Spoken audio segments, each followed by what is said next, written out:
నమస్కారం LRT news కి స్వాగతం. బుల్లెట్ల ముందుగా హెడ్లైన్స్.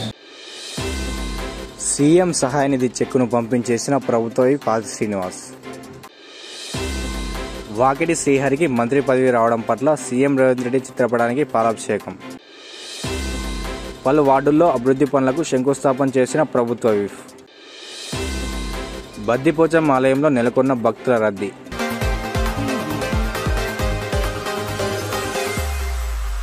వాకిటి శ్రీహరికి మంత్రి పదవి రావడం పట్ల నామాపూర్ ముద్రాజ్ సంఘం ఆధ్వర్యంలో సీఎం రేవంత్ రెడ్డి చిత్రపటానికి పాలాభిషేకం నిర్వహించారు.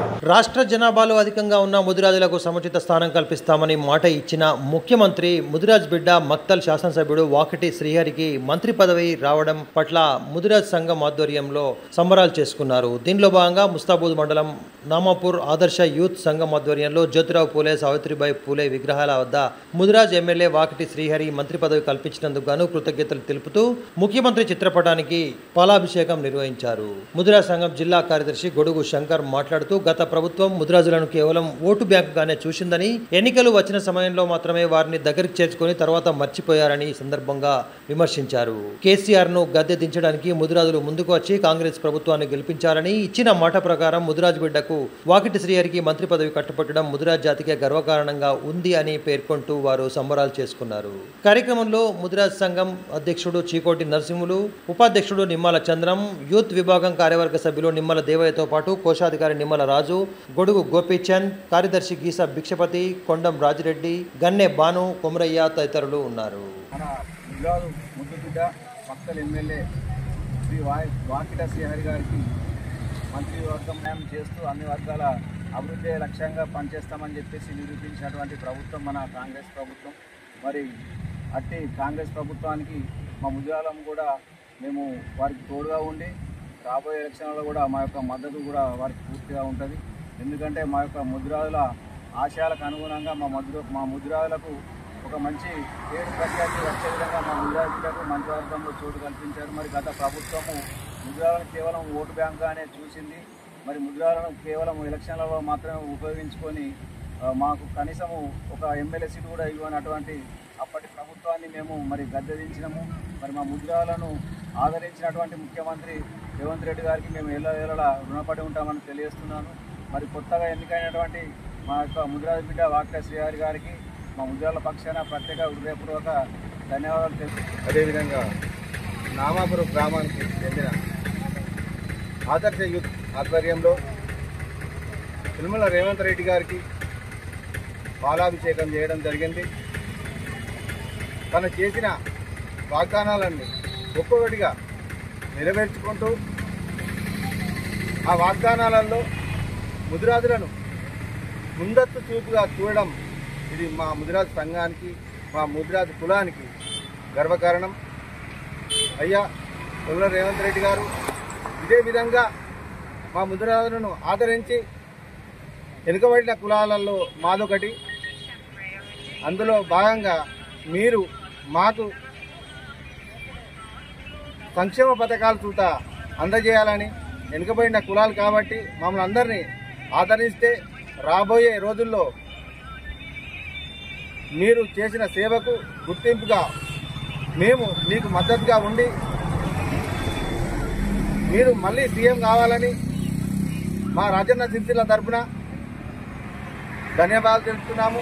అదేవిధంగా రాజన్న సిరిసిల్ల జిల్లాలోని ముదిరాజు బిడ్డలు బీసీలు ఒక ఎంపీటీసీ, ఒక జెడ్పీటీసీ, ఒక వార్డు మెంబర్, ఒక సర్పంచ్గా ఎదిగే విధంగా కాంగ్రెస్ ప్రభుత్వం మాకు సహకరిస్తే ఎల్లవేళలా మీరు చేసిన సేవలకు మేము ఎప్పటికీ మీ అందు ఉండి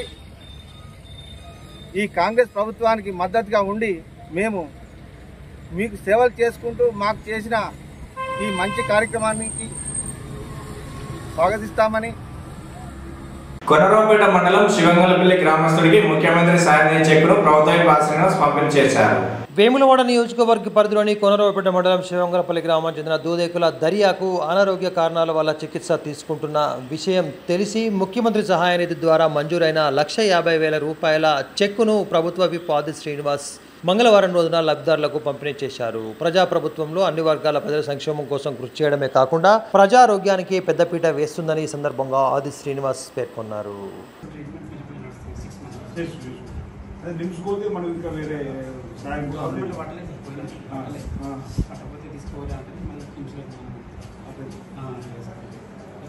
సరేమ్మా ధైర్యంగా ఉండు. వేములవాడ పట్టణంలోని పలు వార్డుల్లో సీసీ రోడ్లు, సైడ్ రైళ్ల నిర్మాణానికి ప్రభుత్వ శంకుస్థాపన చేశారు. వేములవాడ పట్టణంలోని పలు వార్డుల అభివృద్ధి ముఖ్య లక్ష్యంగా కాంగ్రెస్ ప్రభుత్వం ముందుకు వెళ్తుందని ప్రభుత్వ విప్ ఆది శ్రీనివాస్ పేర్కొన్నారు. పట్టణంలోని 7, 8, 11, 12వ వార్డులలో పలు అభివృద్ధి పనులకు శంకుస్థాపన చేశారు.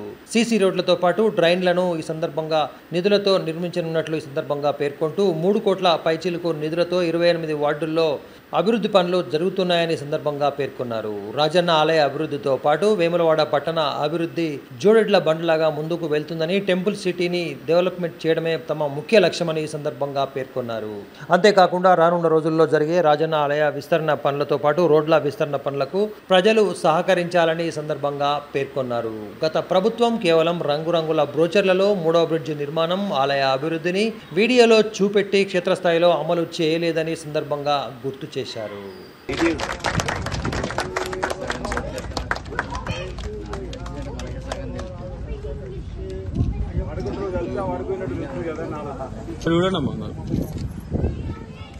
ఓకే తెలుసు.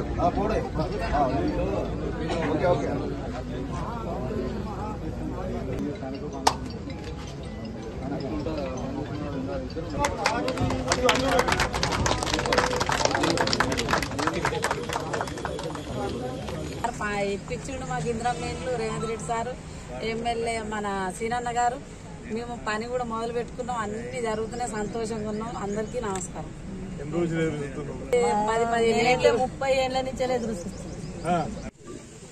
వేములవాడ మున్సిపల్ పరిధిలోని పలు వార్డులలో సీసీ రోడ్లకు, డ్రైనేజ్ నిర్మాణానికి, ఇతరత్ర అభివృద్ధి పనులకు ప్రభుత్వం పక్షాన సుమారు 3,50,00,000 రూపాయల వైపు పైచిలకు డబ్బులు మంజూరు కావడం జరిగింది. వాటికి ఈ 28 వార్డులలో ఎక్కడెక్కడైతే ప్రజా అవసరాల కోసం ప్రజలు చెప్పినటువంటి ప్రాంతాల్లో సీసీ రోడ్డు, డ్రైనేజ్ నిర్మాణానికి మరి ఫౌండేషన్స్ ఈ రోజు నుంచి వేయాలని చెప్పని నిర్ణయం తీసుకొని ఈరోజు 7, 8, 11, 12 వార్డులలో జరిగేటువంటి అభివృద్ధి పనులకు భూమి పూజ కార్యక్రమాన్ని చేయడం జరుగుతూ ఉంది. ఆ తదుపరి ఇతర వార్డులలో కూడా ఈ పక్షం రోజు లోపల అన్ని ప్రాంతాల్లో కూడా అభివృద్ధి పనులకు శ్రీకారం చుట్టి వేములవాడ పట్టణంలో మౌలిక వసతులను పెంపొందించే దిశగా వేములవాడ పట్టణాన్ని అన్ని రంగాల్లో అభివృద్ధి పత్రంలో తీసుకొని పోయే విధంగా చేసేటువంటి కార్యక్రమాన్ని అమలు చేస్తూ ఉన్నాం.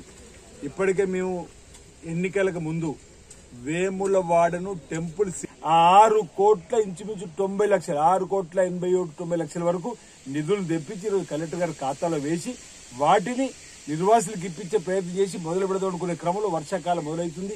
మళ్లీ బ్రిడ్జి పనులు మొదలు పెడితే ఆటంకాలు ఎదురవుతాయని చెప్పని సాంకేతిక నిపుణులు ఇచ్చిన సూచనల మేరకు ఈ దసరాకు ప్రారంభం చేయాలని చెప్పి అనుకున్నాం. వాళ్ళ గత ప్రభుత్వం యొక్క పెడచెవిన పెట్టినటువంటి పనులు, పడవటువంటి పనులు మొదలుపెట్టే ప్రయత్నం చేస్తున్నారు. రాజన్న ఆలయ అభివృద్ధి కోసం కూడా 76 కోట్ల రూపాయలు ఈరోజు టెండర్లు బహుశా ఈ 2-3 రోజుల్లో పిలిచేటువంటి కార్యక్రమంలో నేను ఇంతకుముందు చెప్పినట్టుగా రాజన్న దేవాల ఆలయం కూడా రంగురంగుల భోజనాలు, రంగురంగుల వీడియోలు చూపించారు. కానీ ఇప్పుడు క్షేత్రస్థాయిలో అభివృద్ధిని చూపించాలని చెప్పండి. ఇప్పటికే 4 మార్లు శృంగేరి పీఠానికి వెళ్ళడం రావడం జరిగింది. వారి అనుమతులు తీసుకొని రావడం జరిగింది. పట్టణ ప్రముఖులు, పరిరక్షణ కమిటీకి సంబంధించినటువంటి వారి యొక్క సూచనలు కూడా తీసుకొని రాజన్న ఆలయాన్ని ఈరోజు అందరి ఆలోచన ఒకటి. ఇప్పుడు అటువైపు ఇటువైపు ఉన్న నాయకులందరూ కూడా రాజన్న ఆలయాన్ని విస్తరించే క్రమంలో ఇక్కడ ఇబ్బందులు తలెత్తకుండా చూడాలంటారు. అవి మా ఆలోచన అదే. 76 కోట్లతో ఈరోజు ఆలయాన్ని విస్తరించే పనులు చేస్తా ఉన్నాం. పట్టణ రోడ్డు వెడల్పు సంబంధించి కూడా గత ప్రభుత్వం జీవోలకే పరిమితమయ్యారు. కానీ ఈరోజు మనం జీవోలు ఇవ్వడంతో పాటు 47 కోట్ల రూపాయలు అవసరం పడతాయని చెప్పనేటువంటి అంచనాలు సిద్ధమవుతారు. బద్దిపోచమ్మ ఆలయంలో బోనాలతో తరలి వచ్చిన భక్తులతో పెద్ద ఎత్తున రద్దీ వాతావరణం నెలకొంది. వేములవాడ శ్రీ రాజరాజేశ్వర స్వామి వారి అనుబంధ దేవాలయమైన బద్దుపోచమ్మ ఆలయంలో బోనాలతో తరలివచ్చిన భక్తులు పెద్ద ఎత్తున ఆలయ క్యూ లైన్లో బారులు తీరారు. సోమవారం రోజున స్వామివారిని దర్శించుకున్న భక్తులు మంగళవారం రోజున అమ్మవారికి బోనాలు సమర్పించడం ఆనవాయితీగా వస్తుంది. దీనిలో భాగంగా పెద్ద ఎత్తున భక్తులు బోనాలతో తరలివచ్చి తమ ఇష్ట దేవతకు భక్తి శ్రద్ధలతో బోనాలను సమర్పించి నైవేద్యాలు చెల్లించుకున్నారు. పలువురు భక్తులు డప్పు చప్పులతో శివశతుల పూనకాల మధ్య ఆలయానికి తరలివచ్చారు. కాగా పెద్ద ఎత్తున క్యూ లైన్లలో బోనాలతో వేచి ఉన్న భక్తులతో రద్దీ వాతావరణం నెలకొంది.